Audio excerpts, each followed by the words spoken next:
Lyndon Labayan. Hi guys, my name is Lyndon. I'm a software developer, hobby wedding videographer, and today's video I am talking a little bit about... That's stupid. Today I'm talking about Dehancer. If you're in the video space, wedding video space, you might have seen a couple reviews pop up earlier in the year about a little piece of software called Dehancer. Now, Dehancer bills itself as a film emulation software created by enthusiasts and scientists just for everyone. That's a weird way to say it. Why would they say it like that? Either way, film emulation software. Filmic looks, filmic colors, filmic textures, all the properties in between. Now, my use case might be a little niche. I am not someone who cares a lot about the filmic look in general. Like, I don't really know what these, film profiles, these film stocks are supposed to look like, the texture is accurate, the damage or whatever, or the properties of the film look. I don't know. I don't really know what it's supposed to be like. I don't really study it. But I do know that when I do want to apply a kind of filmic, scratchy, old look to a clip to kind of break up the flow, add a little bit of finesse on like a little section of a wedding video, I am going to stock video sites or stock asset sites, paying, sometimes subscribing to be able to download things like grain. I'm downloading that stuff, and you really kind of have to sift. You got to really search to find the looks or the textures that you're looking for. And because these things are, I'm gonna say hard-coded, but it's because these things are like hard assets, you don't really have much to play around with. Maybe you can change opacity, maybe you can change a bit of the blur, but you kind of just get what you download in most cases. It looks like Dehancer has the full suite, the full gamut of tools to be able to recreate some of these looks and then tweak all the properties for them, which we'll get into. I edit on DaVinci Resolve, but Dehancer has plugins for DaVinci Resolve, Final Cut Pro, Adobe, and After Effects, and Premiere, as well as Photoshop and Lightroom. So they don't just do these filmic looks for video. You can apply these looks to actual photos too, which is pretty neat. I've been testing this out. I've been on the trial for the DaVinci Resolve plugin, so I'm pretty sure all the features are there for like all the plugins, all the different versions, but just, I don't know. Take that for what you will. I've been using it in DaVinci Resolve. Now, to really explain, I guess, what it really does, or how I intend to use it anyway, it's best to just show you instead of just rolling through B-roll. So what I've got here are like a couple sets of clips here. I've just broken them up into just copies of each other, just to show you how I would initially color a clip for like a wedding video or like a personal video, like a home video, how I would color it using Gamet's Rec 709 conversion, then a styling LUT from Gamut.io, and how I would do a dehancerification of that clip. Also a little bit of both, where you can dehancerify, that's probably not the term that they want to use, but you can like dehancerify a clip that you've done the conversions on yourself and styling of yourself, and you just want to add a little bit of texture. So for the first clip here, it's my wife and my kid hanging out at a resort. This is my power grade here. I do my Rec 709 conversion. I got a styling LUT, then I got like exposure and all these other things that I apply here, but not really many changes, just a little bit of a curve and a little bit of contrast. But this is essentially this look here for the super bright day here. Now, the next clip, this is a dehancerified look. So you get a nice little section here for input where you dictate what the source footage is, and this sets you up as a good base for everything else that comes after it. Typically, everyone who's been using this, all the reviews and tutorials want you to pick your camera and do your conversions in the plugin. So S5 Mark II and Vlog, because that's all we get, Vlog using vGamut by default. Dehancer has a lot, a lot of options here. Typically, I would choose film. This is your profiles, so to speak.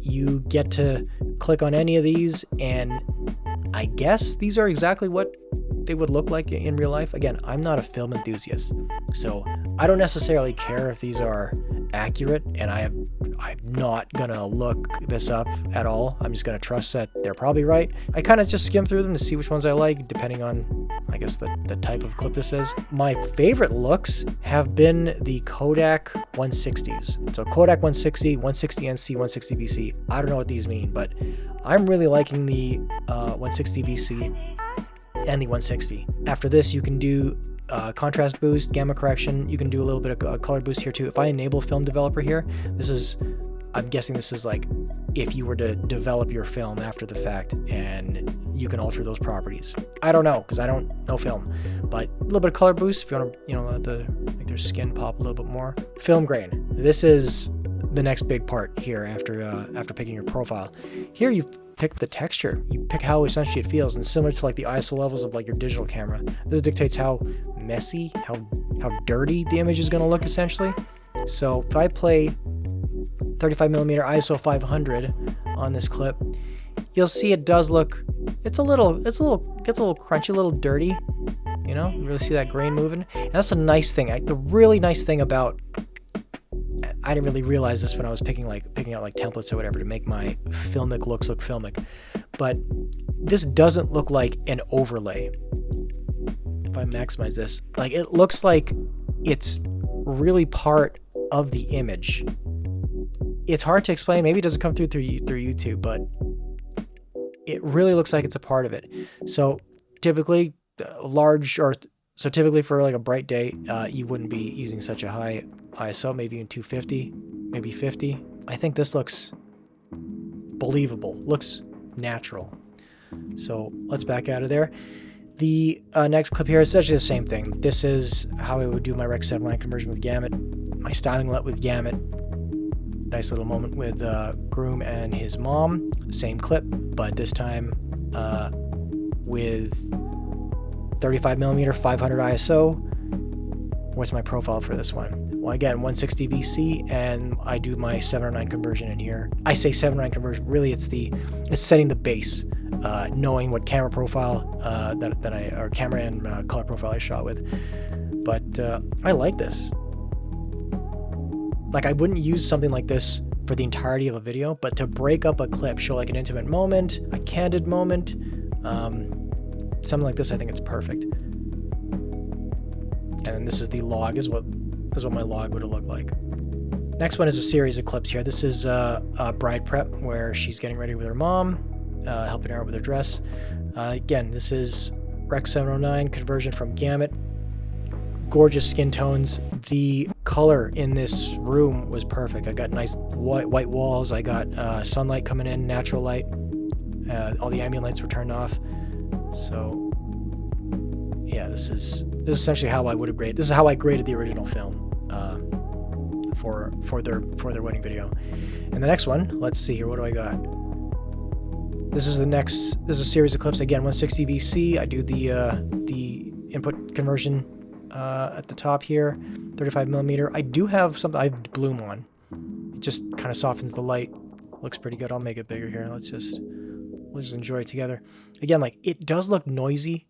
If you were to, I don't know, if you were to look at it, maybe from the point of view of like the entire video was shot like this, it might feel weird. But using this sparingly, sections for like intimate moments, moments like this,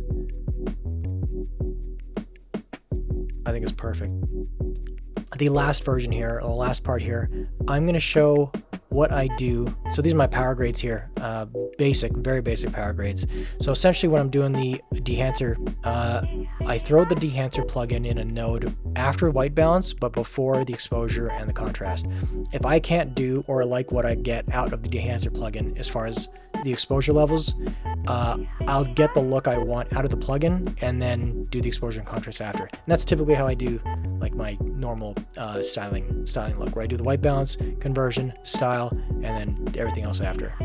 But what if you like the look or the color profiles of your styling LUTs and your conversion LUT? You can throw it in.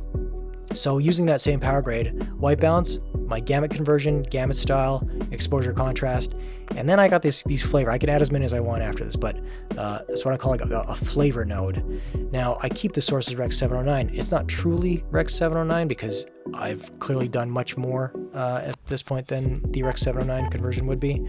But from here, I just do almost the same thing. Portrait 160 BC. I might change... Where's my film compression? No, I didn't change anything here. But you totally could. Film grain, I'm using the 250. I can even drop that to 50. See what that looks like. Yeah. See, it looks natural too.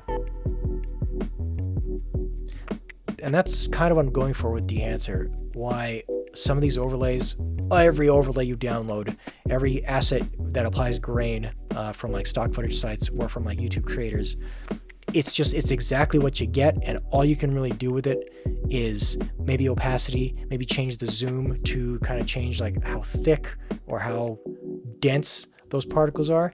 But this looks so natural. So yeah, I'll just let it play through, but hopefully it comes across. I don't know if it actually does.